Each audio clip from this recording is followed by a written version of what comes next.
жаткан, башыңыздардан өтүп жаткан оор апаат, кыйын күндөр биздин ар бир кыргыз үчүн, кыргыздын башына келген трагедия болуп эсептелип жатат.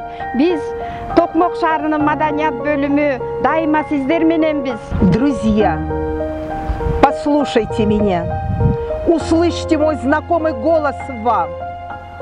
Минуточку внимания посвятите, что благо послужило вам и не оставило бы вас всегда.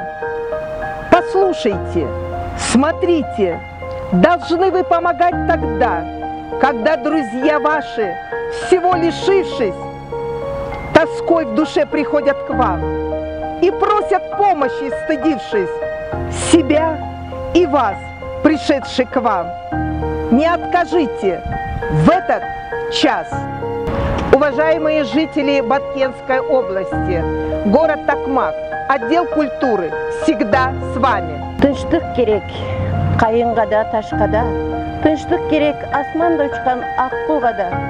Эчен деген тарыхтарды өткөргөн кыргыз калкын, ушул күндө адам саатына келген, кыргыз элине келген апаатка биз Токмок шаарынын маданият үйүнүн, маданият кызматкерлеринин атынан кааларыбыз бир гана тынчтык.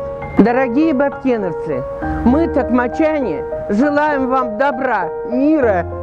Биз Токмок шаарынын тургундары сиздер мененбиз. Тынчтык болсун. Кыргыз халкы эзелки алмыштактан бери катылган жоону биримдик менен, ынтымак менен жеңип келген. Андыктан Баткен элине Токмок шаардык маданият кызматкерлеринин атынан сабырдуулукту каалайбыз. Улуу Рамазан айында сабырдуу болуңуздар. Элибизге тынчтык жана ынтымак берсин.